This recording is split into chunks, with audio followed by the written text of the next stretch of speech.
Biological molecules की हम बात करें तो पहले तो हम ये देखते हैं कि हमारा जो पीरियोडिक टेबल है उसके अंदर we are having 118 elements. Total जो है वो 118 एलिमेंट्स। इन 118 एलिमेंट्स के अंदर 92 आर नेचुरल और इन 92 जो नेचुरल है उसमें अगर आप देखिए तो 16 आर कॉल्ड बायो एलिमेंट्स।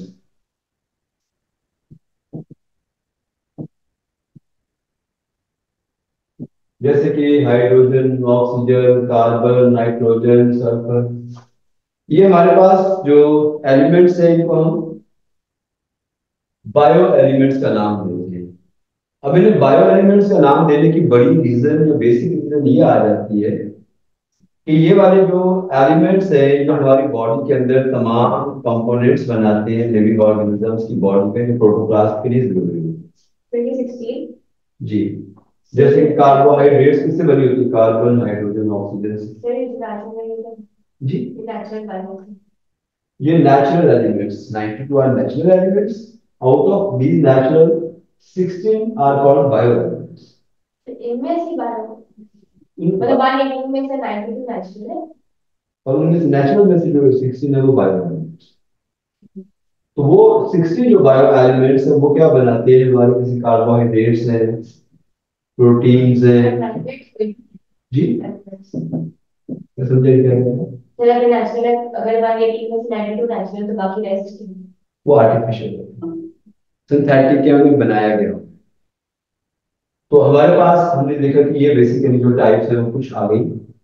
जैसे कार्बोहाइड्रेट्स है, प्रोटीन्स हैं, लिपिड्स हैं। तो ये हमारे पास डिफरेंट टाइप्स ऑफ एलिमेंट्स थे। कार्बन, हाइड्रोजन, ऑक्सीजन के प्रोटीन भी बना रहे हैं, लिपिड्स भी बना रहे हैं, कार्ब्स भी बना रहे हैं। दूसरे एलिमेंट्स जो हमारी बॉडी के अंदर होते हैं वो इन्हीं कंपाउंड्स के अलावा दूसरे कंपाउंड भी बना रहे हैं। अब यहाँ पे हमने सारे तो नहीं पढ़ने जा रहे, हम कुछ यहाँ पर जो एलिमेंट्स हैं उनको डिस्कस कर रहे थे कि वो किस तरह जो है बायो एलिमेंट्स, बायो मॉलिक्यूल्स बनाए, जिन्हें हम बायोलॉजिकल मॉलिक्यूल्स का नाम दें। क्योंकि मॉलिक्यूल का बनता है जब डिफरेंट डिफरेंट एटम्स होते हैं वो मिलते हैं। तो यहाँ पे देखिए different atoms of different elements combine together. जैसे आप देखिए यहाँ पे ग्लूकोज है, ग्लूकोज का क्या फॉर्मूला लिखते हैं? C6H12O6। उसका मतलब क्या है कि इसमें 6 कार्बन 12 हाइड्रोजन 6 ऑक्सीजन। ठीक है, ये मिलके एक मॉलिक्यूल बना रहे हैं, इसका ग्लूकोज का एक मॉलिक्यूल जो है वो बना रहे हैं। ठीक है, तो इस तरह इनको हम नाम देंगे बायोलॉजिकल मॉलिक्यूल्स। तो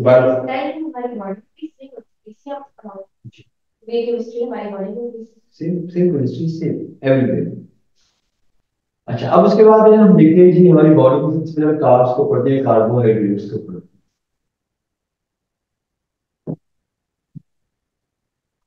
जो कार्बोहाइड्रेट्स है ये किससे बने होते हैं? 3 एलिमेंट से मिलकर बने होते हैं, जिसमें कार्बन है, हाइड्रोजन है और ऑक्सीजन है।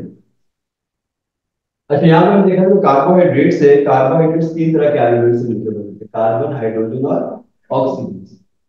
इनको हम नाम देते हैं हाइड्रेटेड कार्बन।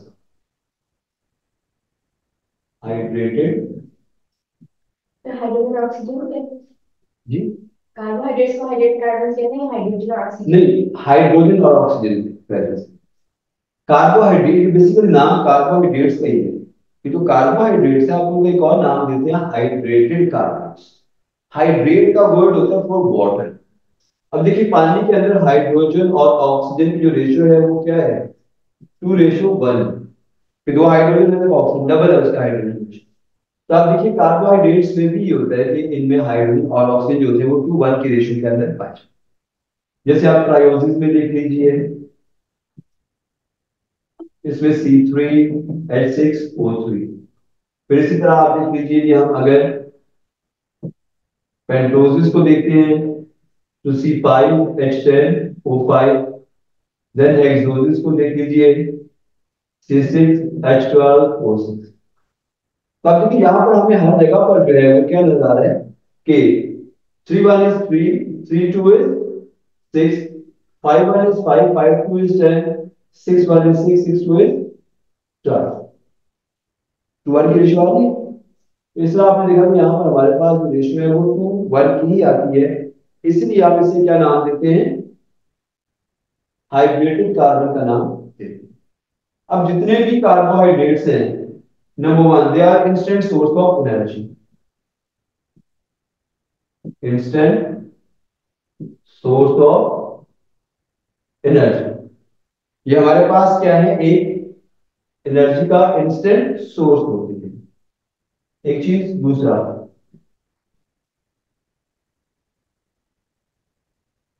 ये बिल्डिंग ब्लॉक के तौर पर भी काम करते हैं। They work as building blocks body के ऑर्गेनिज्म। जैसे कि प्लांट्स के अंदर आप देखिए, जो प्लांट्स के अंदर ये बिल्डिंग ब्लॉक्स का काम करते हैं और उनमें सेल वॉल बनाने में मदद देते हैं। क्योंकि सेल वॉल किससे बनी होती है, प्लांट्स के अंदर direct. They are used as building blocks in plants में, लाइक सेलुलोज। और सेलुलोज किसमें यूज होगी, सेल वॉल बनाने में। फिर ये प्रोडक्शन करते हैं नेक्टर की और म्यूकस की। They are involved in production of,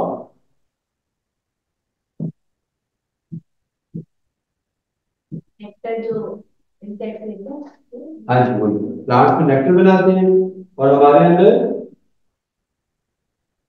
mucus बनाने में हमें हेल्प करते हैं।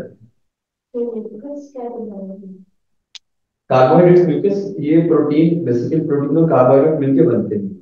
हमारी म्यूकस दो चीजों का मिक्सचर है। ठीक है, इसमें म्यूसिन और म्यूसिन के साथ होता है वाटर। अब म्यूसिन के अंदर जो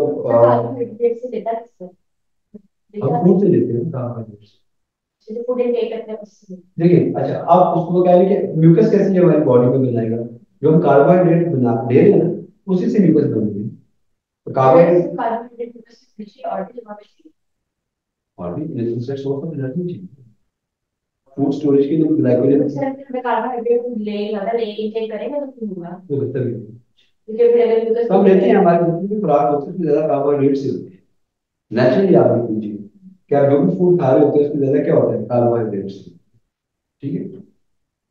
अच्छा, तो instant source of energy, building blocks और production of nectar and mucus, ये इन पर्पसेस के लिए जो कार्बोहाइड्रेट्स का इस्तेमाल किया जाता है।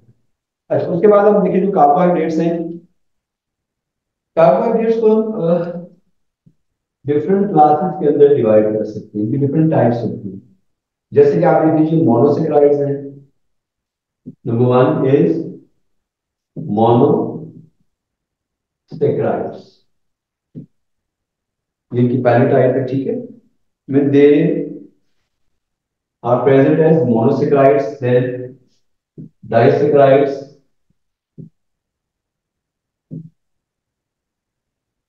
और फिर तीसरी टाइप की कौन सी आ जाती है, पॉलीसेक्राइड्स।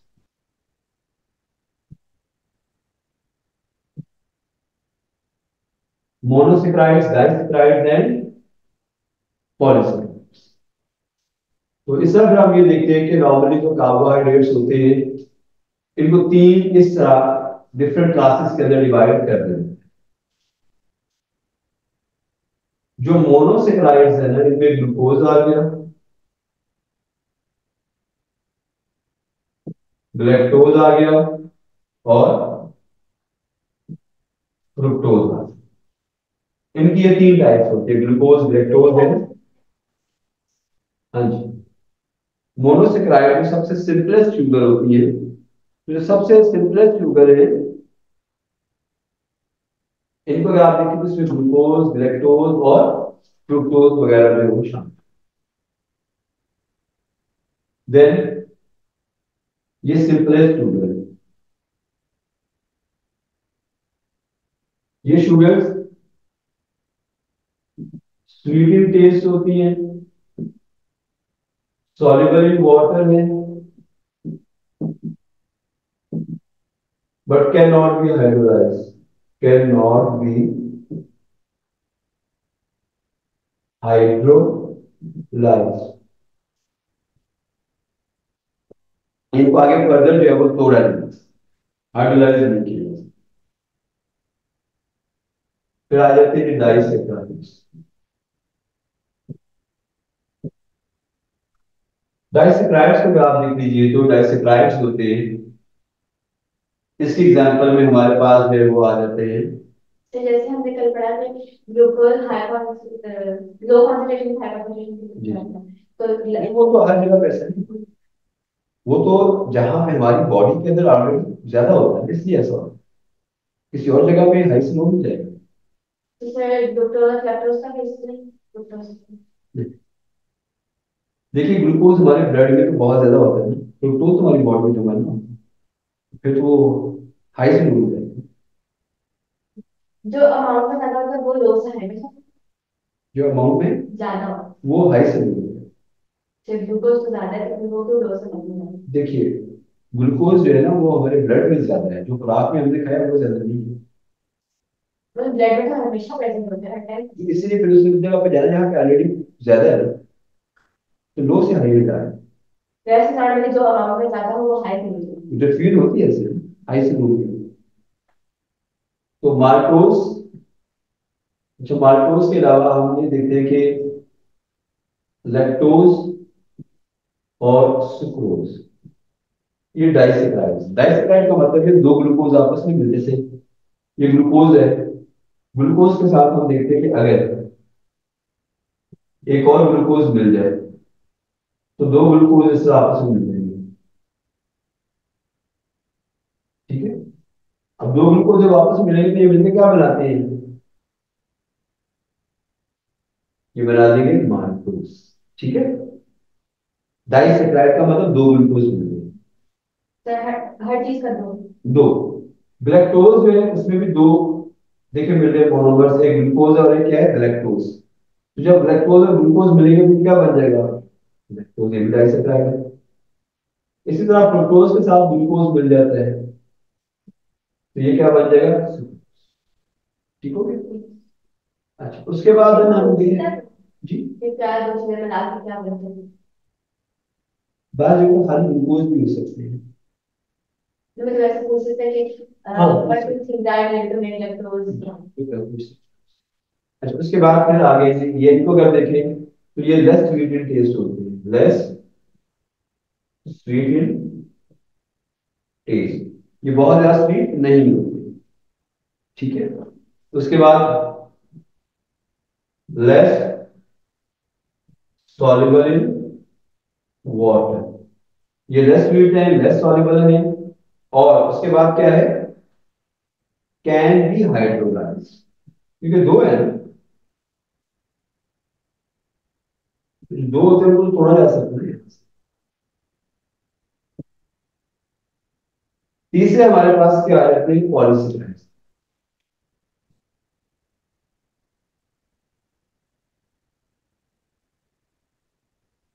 अच्छा पॉलीसेकेराइड्स अगर आप देख लीजिए तो जो पॉलीसेकेराइड्स हैं हमारे पास,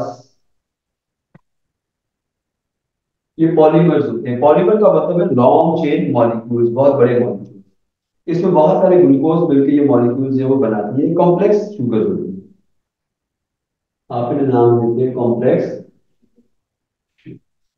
अब ये जो कॉम्प्लेक्स शुगर है इसमें अगर आप देख लीजिए, जैसे हमारे पास स्टार्च आ गया, ये स्टोरिक फूड मटेरियल है प्लांट्स के अंदर, फिर है ग्लाइकोजन, ये स्टोरिंग फूड मटेरियल किसके अंदर है, एनिमल्स के अंदर। अच्छा उसके बाद तीसरी चीज जो हम यहाँ पर देखते हैं वो हमारे पास सेलुलोज है, सेलुलोज भी एक पॉलीमर है, पॉलीसेकेराइड है, और ये भी ग्लूकोज से बना होता है, इससे प्लांट अपनी सेल वॉल वगैरह जो है वो बनाए, तो ये हमारे पास क्या आ गई, ये पॉलीसेकेराइड, पॉलीसेकेराइड है ग्लूकोज से बना, लॉन्ग चेन होती है उसमें, बहुत बड़ी चीज है ये, thousands of glucose combined together जो मेक इट। अब ये क्या होता है कि ये इनसॉल्युबल इन वाटर होते हैं, इनसॉल्युबल इन वाटर, ये पानी में सॉल्युबल नहीं होते, एक चीज आप देख लीजिए आलू को कैसा होता है, टेस्टलेस होता है। अच्छा वो बाद में जो ब्रेड होती है, ब्रेड में भी बाद में डालते हैं वो चीनी चीनी होती है उसमें मिलाते हैं थोड़ा सा, लेकिन स्टार्च जो हमारा भी इनसॉल्युबल इन वाटर, पानी में सॉल्युबल नहीं होती, ठीक है। और उसके बाद है टेस्टलेस, दे आर टेस्टलेस और कैन बी हाइड्रोलाइज, को भी हम तोड़ सकते हैं, इनको भी हम हाइड्रोलाइज कर सकते हैं, मतलब ये भी ऐसे कंपाउंड है जिनको हाइड्रोलाइज जो है वो किया जा सकता है। जी क्लियर हुआ। अब देखिए यहाँ पर एक और चीज हमने यहाँ पे देखनी है कि इनमें से ये मोनोसेक्राइड जितने भी हैं, ग्लूकोज, ग्लैक्टोज और फ्रुक्टोज, डाइसेक्राइड में जैसे माल्टोज और लैक्टोज, ये सारे होते हैं रिड्यूसिंग शुगर्स, इनको आप नाम देते हैं रिड्यूसिंग, नहीं, सुक्रोज को छोड़िए, मोनोसेक्राइड सारे, डाइसेक्राइड में माल्टोज और लैक्टोज, ये सारे रिड्यूसिंग शुगर है। सुक्रोज जो होता है वो नॉन रिड्यूसिंग शुगर है। सुक्रोज स्टार्च, ग्लाइकोजन और सेलुलोज, ये सारे जो है क्या है, नॉन रिड्यूसिंग होते हैं।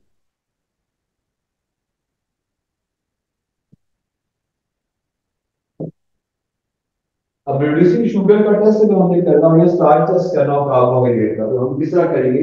अगर हमें देखना हो कि किसी भी कंपाउंड के अंदर, किसी फूड के अंदर स्टार्च प्रेजेंट है,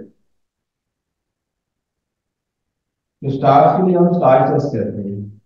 जैसे आप स्टार्च सोल्यूशन ले लीजिए,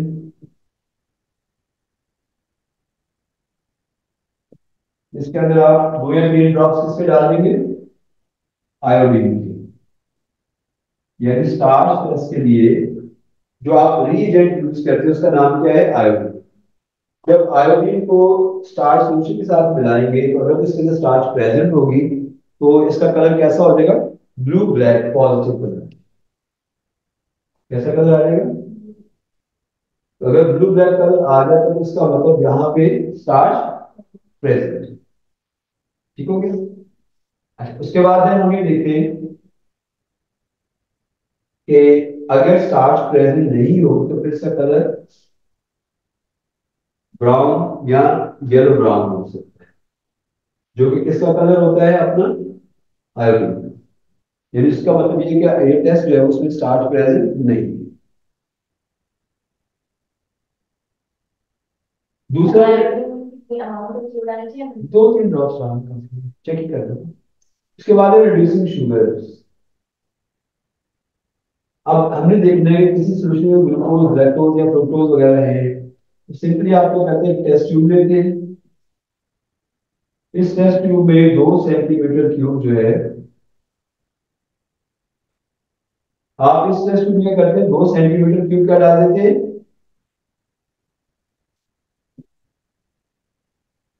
तो ये वाला जो है ये ब्लू का टर्न होगा अगर इसमें स्टार्च प्रेजेंट हो, और अगर नहीं हो तो येलो होगा, क्योंकि वो आयोडीन का कलर है। अच्छा, अब यहाँ पर भी देखिए रिड्यूसिंग शुगर का टेस्ट करना होता है, हम यहाँ पे शुगर सॉल्यूशन या कोई ऐसा जूस ले लें जिसमें शुगर प्रेजेंट होती है।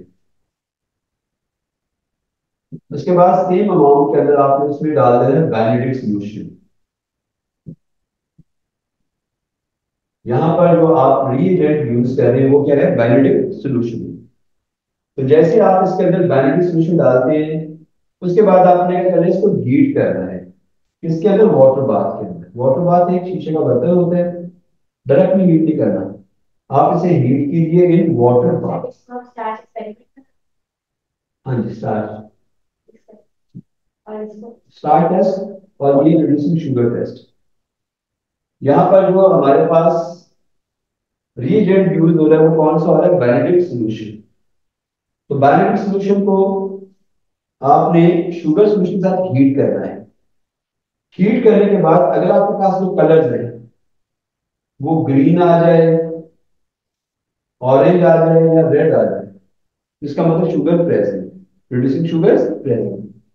और अगर ये ब्लू ही रहे जो कि किसका कलर है, बेनेडिक्ट सॉल्यूशन का अपना कलर, तो ये ब्लू ना क्या लिया, बेनेडिक्ट सॉल्यूशन, ब्लू है शुगर, शुगर सॉल्यूशन कोई नहीं है जी, तो यूज हो गया कोई और चीज जिसमें शुगर हो सकती है, आप उसको दे सकते हैं, ठीक हो गया। हीट करेंगे, हीट करने के बाद अगर ये तीनों में से कोई भी कलर आ जाए शुगर प्रेजेंट, बहुत ज्यादा शुगर होगी तो रेड होगा, बहुत कम होगी तो ग्रीन। अगर है ही नहीं तो फिर इसका मतलब इसका कलर ब्लू रहेगा, क्योंकि वो कलर किसका है, बायोटिक सोल्यूशन। ठीक हो गया सर।